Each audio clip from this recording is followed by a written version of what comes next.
زمانے کی بات ہے، ایک بزنس مین تھے، کافی پیسے والے تھے، کماتے تھے بہت اچھا. ایک بار اپنے شیخ کے پاس پہنچے، بھیڑ لگی ہوئی تھی. کہتے شیخ اجازت دیجیے میں فلانے جگہ جانا چاہتا ہوں کاروبار کے لیے. شیخ نے کہا ٹھیک ہے جانا چاہتے تو جاؤ، ویسے اللہ نے تو تم کو بہت کچھ دیا. وہ چلے جاتے ہیں. اس زمانے میں پیدل ہی جاتے تھے، ایک جنگل کے تھرو جاتے ہیں دیکھتے ہیں کہ وہاں پر بھی ایک پیڑ جیسے ہے، اس پیڑ کے نیچے ایک بیمار چڑیا اور ایک انجر جس کا پر کٹا ہوا ہو عجیب سے حالت میں پڑی ہوئی. وہ سوچتے ہیں کہ کتنا دیر برداشت کرے گی، کتنا دیر بچے گی، اس کو تو کھانا بھی نہیں کھا پائے گی، کچھ دیر میں مر جائے گی، چلو یہیں بیٹھ کر دیکھتے ہیں. وہ وہاں بیٹھتے ہیں، تھوڑی دیر میں دیکھتے ہیں کہ ایک اور چڑیا آتی ہے، اپنے منہ میں دانا لے کر کے اور اس چڑیا کے منہ میں ایک دانا ڈالتے رہتے ہیں. اللہ کا کیا انتظام ہے.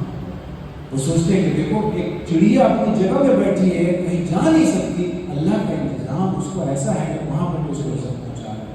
میں دیکھو کیسا شخص دنیا بھٹک رہا ہوں، میں بھی واپس جاتا ہوں، اللہ جتنا دینا ہوگا نہیں تو مجھے میں جاتا ہوں. واپس چلے جاتا. اگلے دن اپنے شیخ کے پاس حاضر ہوتے ہیں تو کہتے کیا ہوا، تم جانے والے تھے؟ کہتے ہاں سر کیا تھا، ایسے ایسے ایسے ایسے ہوا، سر واقعہ کیا ہے.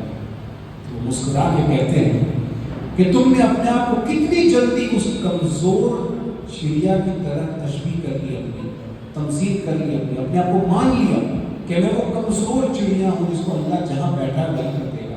کیا تم نے اپنے آپ کو اس اڑتی ہوئی چڑیا کی طرح نہ سوچا جو لا لا کر کے دوسروں کو دانا دے گی؟ یعنی کہ بزنس بھی کرنا ہے تو اس جذبے سے کرنا ہے کہ ہمیں لا لا کر کے دوسروں کو دینا ہے. کئی ایسے کمزور بیٹھے ہمارے بیچ میں جن کو اللہ نے اتنے وسائل نہیں دیے، اتنی عقل نہیں دی، اتنی کیپٹل نہیں دی ہے کہ وہ سب کر سکے. آپ کو اللہ تعالیٰ نے راستہ بتایا ہے، آپ کا یہ فرض ہے کہ آپ اس کو پڑھائیں. میں اکثر کہتا ہوں ہمارے مسلمان قوم کے بارے میں کہ ہم لوگ بڑے خوش ہو جاتے ہیں جتنا ضرورت ہے اتنا مل رہا ہے، ہم اسی پر صبر کر رہے ہیں. اللہ کے ہمیں اور ضرورت نہیں ہے. آپ کو نہیں ہے ضرورت، قوم کو ضرورت ہے. اگر آپ کی ایک دکان ہے اور آپ کا گھر اچھے سے چل رہا ہے کوئی بات نہیں، بہت اچھی بات ہے. باقی 99 دکان کھولنے کی اگر طاقت ہے تو کھولو اور اس کا پیسہ وقف کر دو. 99 دکانوں میں لوگوں کو نوکری ملے گی، 99 دکانوں سے جو قوم کو فائدہ ہوگا اس سے قوم آگے بڑھے گی. آپ جانتے ہوں گے ہمارے بڑے بڑے برانڈز ہیں، بڑے بڑے فخر سے لگاتے ہیں board we have no branch. کیوں نہیں ہے برانچ؟ کیوں نہیں؟ آپ کا اگر نام ہے، آپ کا اگر کام ہے، اگر آپ ایک دکان سے کروڑ کما سکتے ہو تو 100 دکان کر کے کیوں نہیں کروڑ 100 کروڑ کما سکتے ہو؟ آپ کو نہیں چاہیے. میں ہمیشہ کہتا ہوں کہ دل پر ہمیشہ نگرانی کریے. یہ نہ ہو کہ پیسہ کمانے کے لیے میرا دل بدل جائے، یہ نہ ہو کہ میرے دل پہ محبت کیا جائے. لیکن اگر اللہ نے آپ کو راستے بتائے تو اس راستوں کو چل کر کے پورا آج کے قوم کے لیے کمانا ضرورت ہے. تو اپنے آپ کو اس تصور کیجیے اس چڑیا کی طرح جو دوسروں کو لا کر دے سکتی ہے. صرف یہ نہ سوچے کہ اللہ نے بھی اتنا دیا ہم تو اس پر صبر کریں.